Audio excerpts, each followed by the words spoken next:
Hello, this is Skill Check, the Positive Gaming Podcast from YMCX. My name's Andy. And my name is Becky. And again, apologies for today if this is a bit more chaotic than normal. Yeah. It's been a week. It's been a really long week. It's been busy. It's been busy. Yeah. We're going to take a break next week. We are. Yeah. At least one of us is going on holiday. I'm on leave. And so hopefully at least one of us will feel a bit more kind of recharged afterwards. Yeah. Coming up, we are talking... we've got a bit of a different gaming news to normal. We've got a study coming up. Well, we're looking at a study that kind of dispels some myths around online gaming, as well as something new coming from Netflix for mobile gaming. But yeah, first things first, gaming news. And first up, we have gaming news. Gaming news. I didn't write the gaming news today, so we are doing it blind. You're getting your excuses out early. Yeah. I really thought I would try and slip that in. I did not put this in with any sort of concept of reading it out or anything like that. Yeah. When I say it's been a busy week, I literally mean it's been so busy that I haven't looked at my laptop in 3 days. So this is like a caveat to how we start gaming Becky, news. This is your laptop. Yeah. Our first piece of gaming news this week is a teenager known as God Influencer who spread the gospel on the web and loved video games is to be canonised as a saint, the Vatican has announced. Carlo Acutis was born in 1991 and will be given the Catholic Church's first millennial saint. Be the Catholic Church's first millennial saint after his canonisation was approved by cardinals and then convened by Pope Francis. Acutis died, I'm going to say his name wrong. I gave you all the goods. Died in 2006 at 15 years old from leukemia, but dedicated his short life to spreading awareness of the Catholic faith and helping the poor. He was born in London to Italian parents, but would go on to spend most of his life in Milan. Acutis is remembered by his family as enjoying playing video games such as Halo, naturally, Super Mario and Pokemon, and had a PlayStation from 8 years old, though the devoted young man limited himself to 1 hour's play a day. Yeah, I mean, I think the more interesting note here is that it was kind of picked up by a PC gamer. Yeah. Rather than any sort of religious outlets that I saw it in. I was like, actually, this is yet another example of kind of gaming being seen in various different parts of life. And PC Gamer obviously picked it up because they looked at it and they're like, they're making a gaming teenager a saint. Yeah. And whilst totally fine with that, that's absolutely fine. I can see why that would be considered kind of a little bit different. Yeah. Because when we think about saints, we kind of think about kind of old people and old figures from the past. Ancients. Yeah, and this is kind of a little bit different. This is a little bit kind of this is a different image for people to kind of get their heads around. And, it'd be an interesting conversation to have. Maybe we could do a middle bit about how you show your faith online, because we're a Christian organisation here at YMCX. Andy and I are both Christians, so it'd be it's an interesting thing to think about how you share your faith in a gaming environment. This is he's obviously done it this way, but I'd be interested to know if there are other Christians that share their faith online and how they do it through gaming. It's really interesting. If you are interested in that sort of thing, I would humbly suggest checking out the NCMU podcast. Okay. Which is basically about all that sort of thing, taking it very much from a how's that managed type perspective. Yeah. Check it out.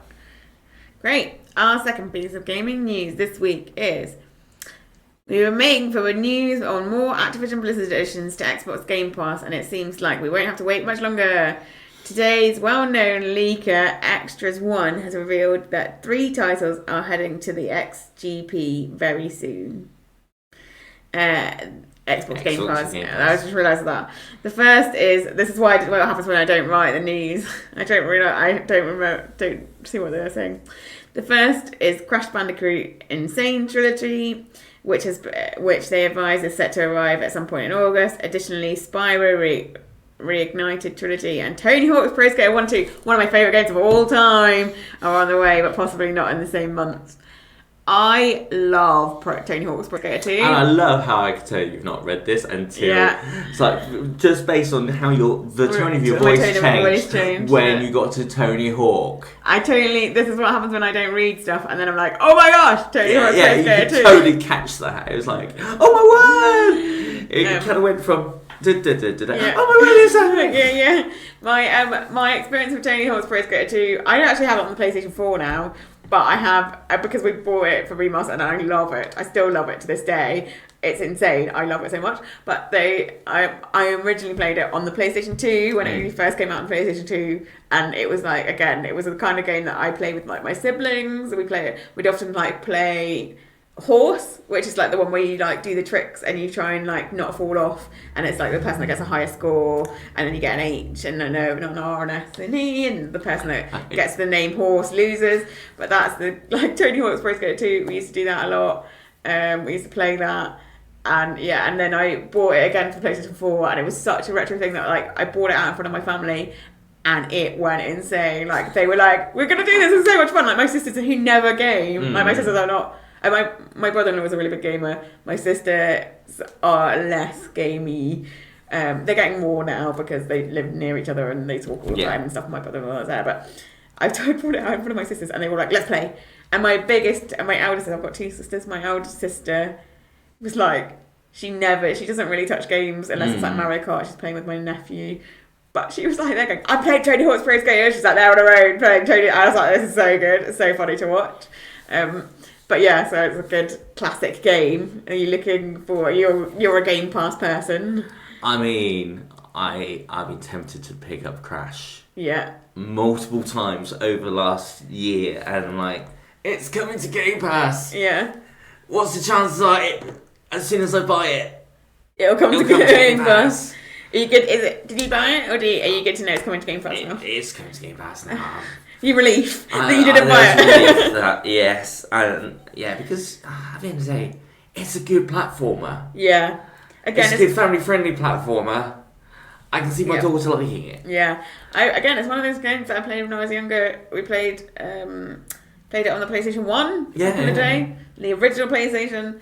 It was one of the first games probably I ever played. I didn't play as much as Tony Hawk's Pro Skater 2, but but going back to Tony Hawk, there's a ton of research about that connection with kind of games from our youth, games that we kind of grew up with, and why we kind of get excited about those sorts of games, because it kind of makes us feel those kind of nice feelings. It's good feelings. Or if youth wasn't that much of a happy time, it could be a connection to those times when actually you felt that escape. Yeah. That those times where actually this felt all right. Yeah.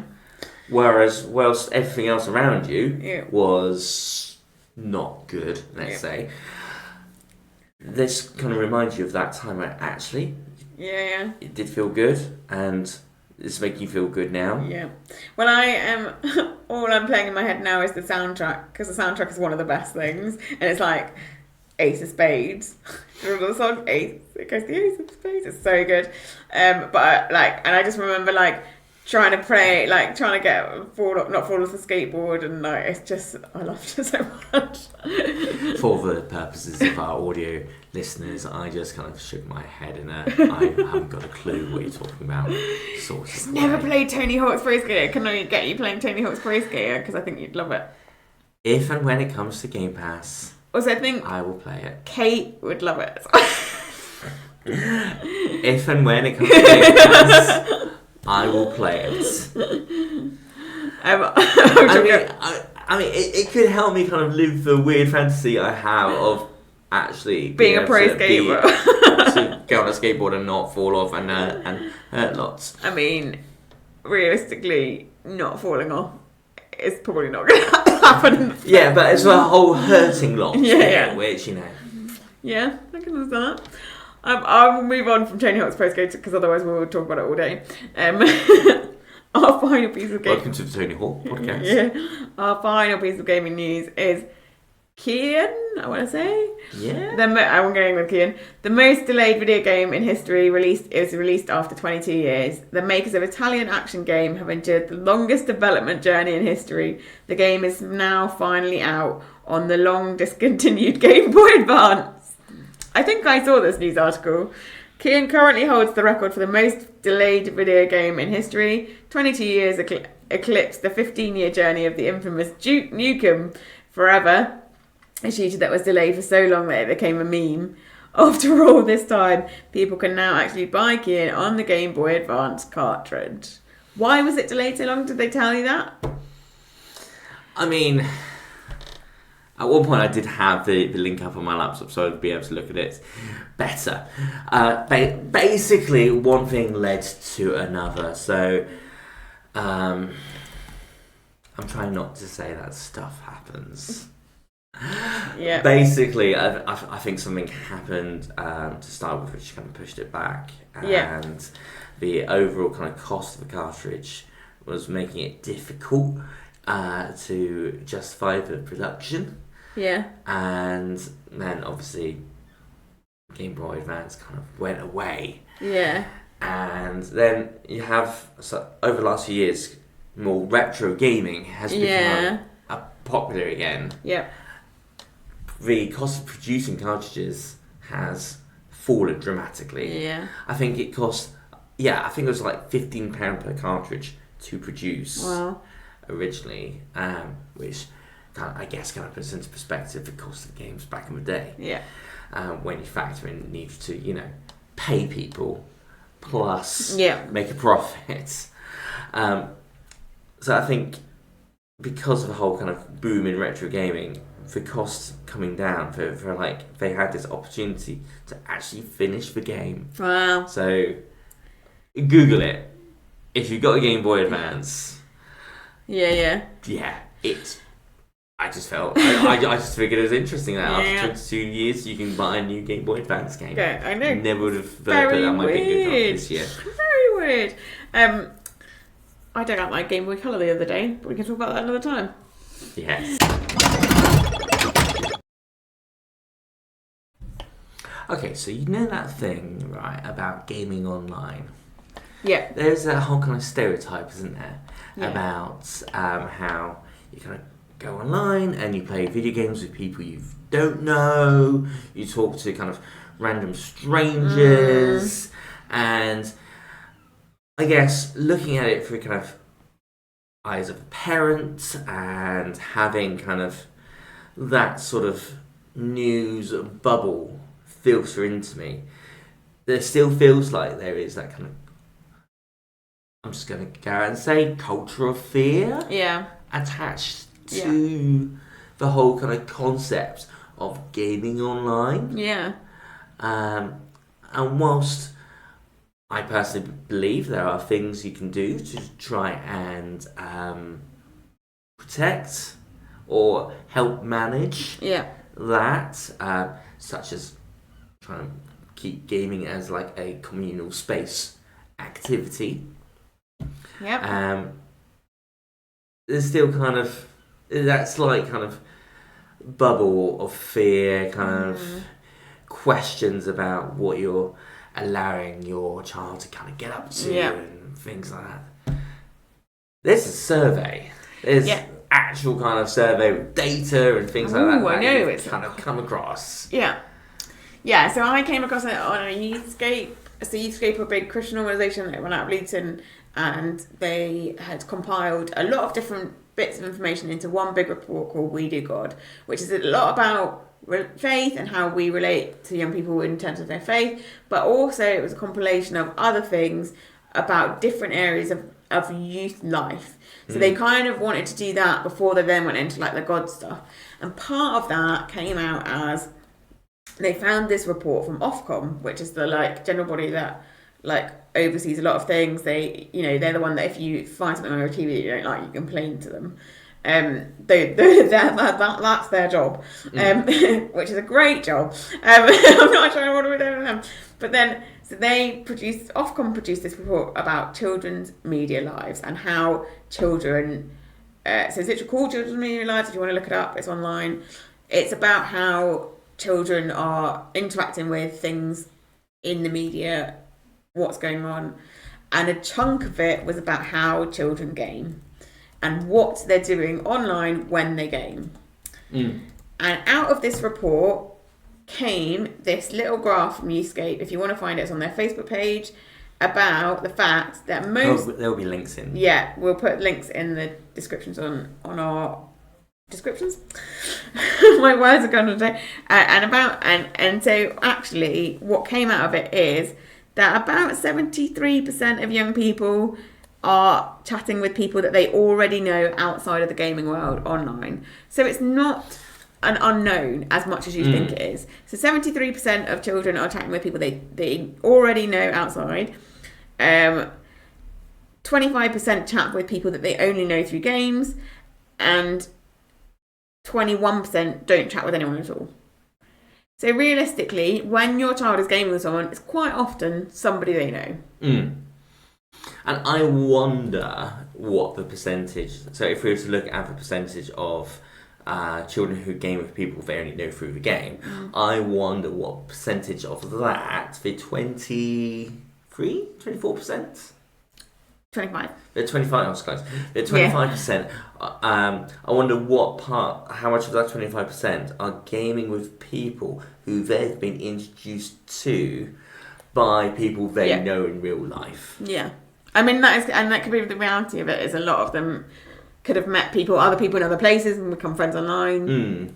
And then introduce them to other friends as well. So even then, you still have that kind of offline connection, that kind of not the same person, but kind of offline connection. And the reality is, I talk to a lot of the young people about what they game, what they're doing online when they're gaming, and you can pick up from the conversations they're having that they're actually just playing with each other online instead of playing with people they don't know. Quite often they'll come up to me and go, "Oh, we just play FIFA online, or we play Fortnite online." Like, it's very much like they're playing with their friends. They're not playing with people that they don't know. They're literally playing with people that they know from school. Yeah. And it's their way of creating interaction with their friends outside of school. A lot of it came from COVID. A lot of it, during COVID, a lot of young people used gaming as their way to connect with their friends. Some of that's changed the way that we look at things. But this was already happening pre-COVID. This wasn't just a COVID thing. It maybe just increased it a bit. But realistically, this research is from 2020. So that's it's not... It's pre-COVID-y, it's not, I guess the research part of it would have been done before COVID. Before COVID, yeah. And even in the reports that they produced in 2024, so Newscape have used the one from 2020, they're doing it yearly, so the Ofcom have produced this report yearly, and even in 2024 they were saying, this is still happening. Young people are still using gaming to communicate with people they know, and it's their way of talking to their friends. It's their way, and it's their way of building on those friendships that we have. And I think I kind of go as a youth worker. This is kind of why I'm having a little conversation about it now. But I think as a youth worker, I look at the young people that I work with in youth club, and actually they've lost those spaces. So youth, we are kind of in a minority. Youth services in this country have been cut by 70% in the last 10 years, and it's meant that a lot of safe spaces that the young people will go to be with their friends outside of school have disappeared, and they're not in existence anymore. Big parts of organisations have disappeared, and it means that our kids are having to find other ways of meeting with their friends outside of school, and they are doing it in a digital online space.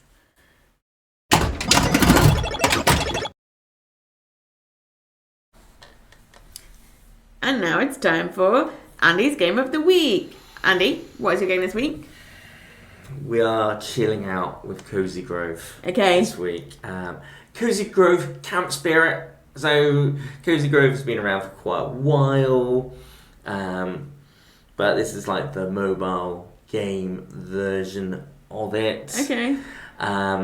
Basically, each day you kind of check in with kind of these bear spirits at camp you found yourself in. Okay. You kind of help them kind of accomplish tasks in exchange for bits and pieces. You kind of get logs for your spirit fire. Oh, it sounds It's so all cute. very kind of cutey. Your fire has a name called Flamey. Aww. Flamey eats logs, reveals more of the area. Each day, kind of you kind of return as colours kind of get added. I might try this game. It Sounds is great. almost cozy. It's Yeah. just a cozy game. It is Nice. I mean, you can get the original one on all good gaming platforms. I Yeah. think I've not actually checked that, but you can definitely get it on Switch. It suits for Switch really well. Cozy Grove Camp Spirit is a sequel. It feels a little different to the original, in that I personally feel the game kind of moves a bit quicker. Okay. It's only available on mobile devices. Interesting. So every now and then, if the screen does feel a bit cramped, Yeah. and that it feels a bit kind of too much on the screen to kind of move around as much as you would like to. Yeah. So you kind of got to keep tapping the screen to move your little character. Yeah. But price-wise, have you got Netflix? I have got Netflix. Now this is the good and the bad thing about Cozy Grove Camp Spirit. Yeah. In that, if you don't have Netflix, it's not for you. Yeah. And it's kind of understandable in a way because Netflix owns the gaming studio that made it. Okay. It's not like GTA where Netflix has the rights for that game. Yeah.